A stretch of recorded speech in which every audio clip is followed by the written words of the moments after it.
Hello, it's March 13th, and today's reading is Deuteronomy 19 through 21 and Mark 13, 21 through 37. This is the reading of God's Word. When the Lord your God cuts off the nations whose land the Lord your God is giving you, and you dispossess them and dwell in their cities and in their houses, you shall set apart 3 cities for yourselves in the land that the Lord your God is giving you to possess. You shall measure the distances and divide into 3 parts the area of the land that the Lord your God gives you as a possession, so that any manslayer can flee to them. This is the provision for the manslayer who by fleeing there may save his life.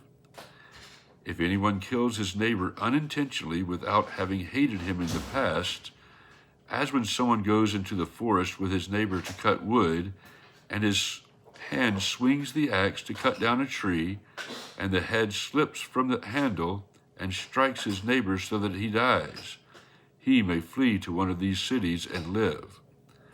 Lest the avenger of blood in hot anger pursue the manslayer and overtake him, because the way is long, and strike him fatally, though the man did not deserve to die, since he had not hated his neighbor in the past. Therefore I command you, you shall set apart 3 cities. And if the Lord your God enlarges your territory, as he has sworn to your fathers, and gives you all the land that he promised to give to your fathers, provided you are careful to keep all this commandment which I command you today, by loving the Lord your God and by walking ever in his ways, then you shall add 3 other cities to these 3, lest the innocent blood be shed in your land, and the Lord your God is giving you it for an inheritance, so the guilt of the bloodshed be upon you.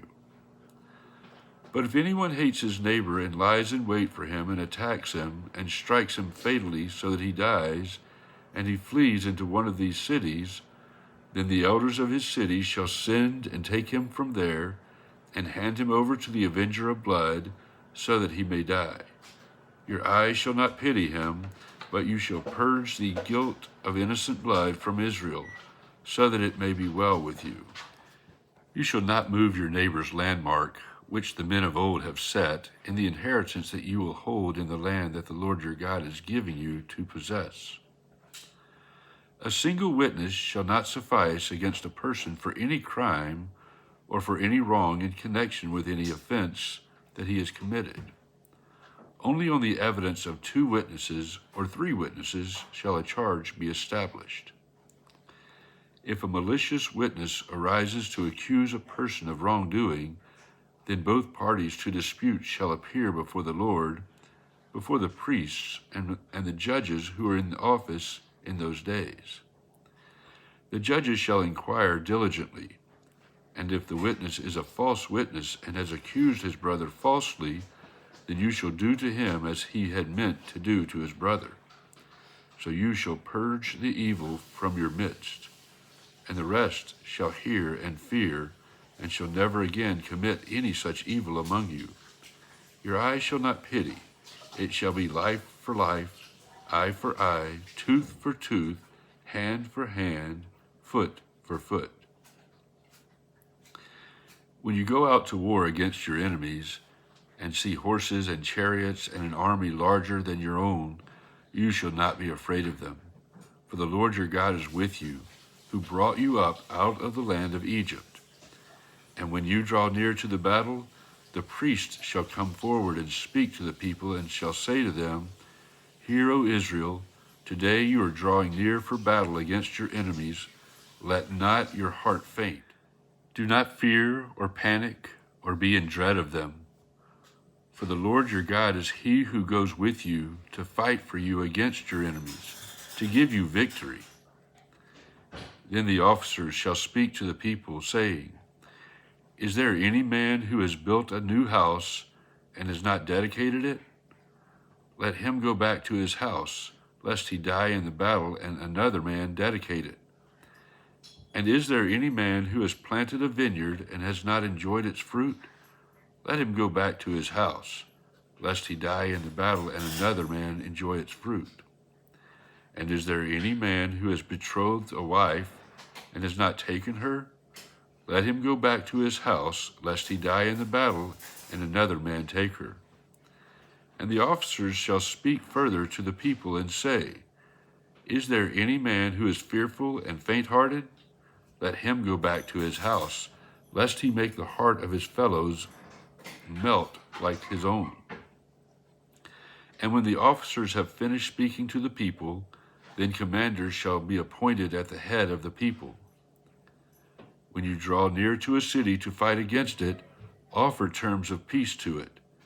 And if it responds to you peaceably and it opens to you, then all the people who are found in it shall do forced labor for you and shall serve you. But if it makes no peace with you, but makes war against you, then you shall besiege it. And when the Lord your God gives it into your hand, you shall put all its males to the sword. But the women and the little ones, the livestock and everything else in the city, all its spoil, you shall take as plunder for yourselves. And you shall enjoy the spoil of your enemies, which the Lord your God has given you. Thus you shall do to all the cities that are very far from you, which are not cities of the nations here. But in the cities of these peoples that the Lord your God is giving you for an inheritance, you shall save alive nothing that breathes, but you shall devote them to complete destruction, the Hittites and the Amorites, the Canaanites and the Perizzites, the Hivites and the Jebusites, as the Lord your God has commanded, that they may not teach you to do according to all their abominable practices that they have done for their gods, and so you sin against the Lord your God. When you besiege a city for a long time, making war against it in order to take it, you shall not destroy its trees by wielding an axe against them. You may eat from them, but you shall not cut them down. Are the trees in the field human, that they should be besieged by you? Only the trees that you know are not trees for food you may destroy and cut down, that you may build siege works against the city that makes war with you until it falls. If in the land that the Lord your God is giving you to possess someone is found slain, lying in the open country, and it is not known who killed him, then your elders and your judges shall come out, and they shall measure the distance to the surrounding cities. And the elders of the city that is nearest to the slain man shall take a heifer that has never been worked and that has not pulled in a yoke.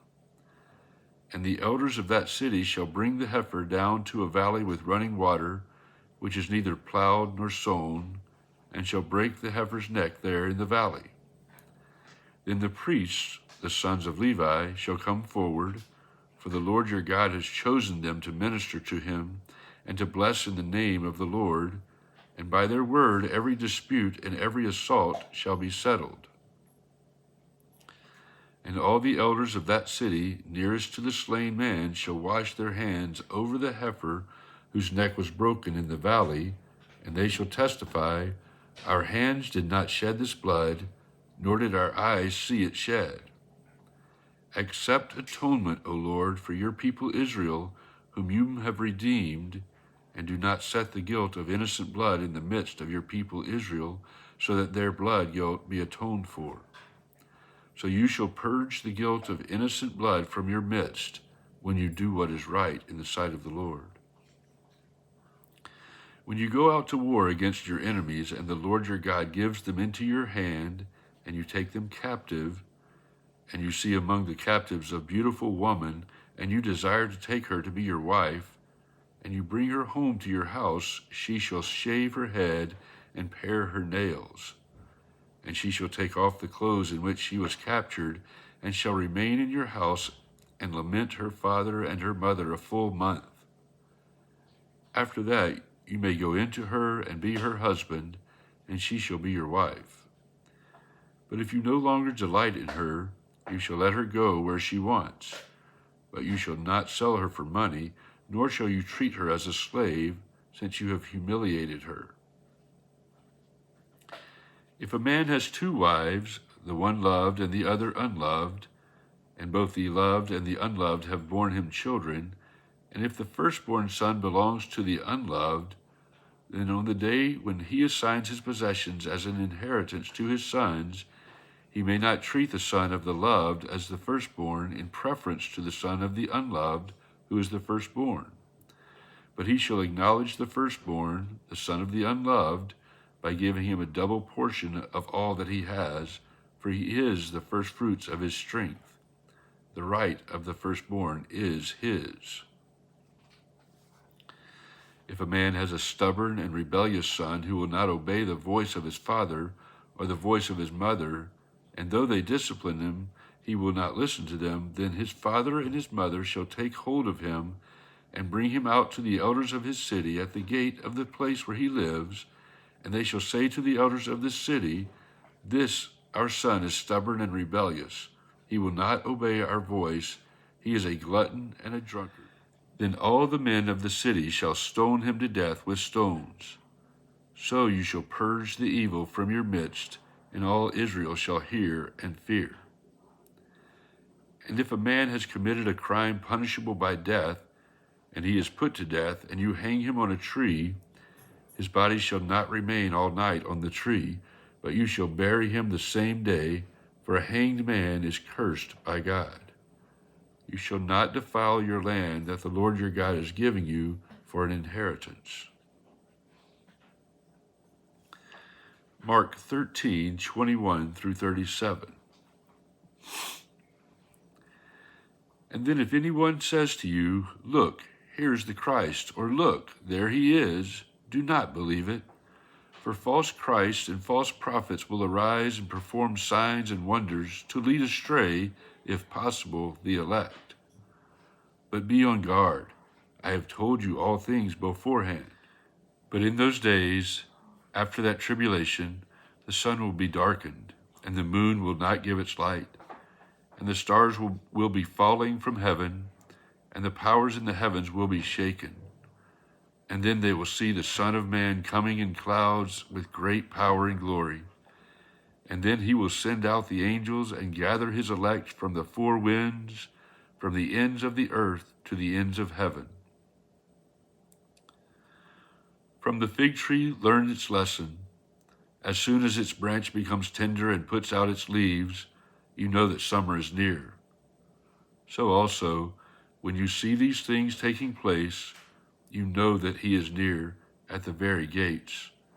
Truly, I say to you, this generation will not pass away until all these things take place. Heaven and earth will pass away, but my words will not pass away. But concerning that day or that hour, no one knows, not even the angels in heaven, nor the Son, but only the Father. Be on guard, keep awake, for you do not know when the time will come. It is like a man going on a journey, when he leaves home and puts his servants in charge, each with his work, and commands the doorkeeper to stay awake. Therefore stay awake, for you do not know when the master of the house will be coming, in the evening, or at midnight, or when the rooster crows, or in the morning, lest he come suddenly and find you asleep. And what I say to you, I say to all, stay awake.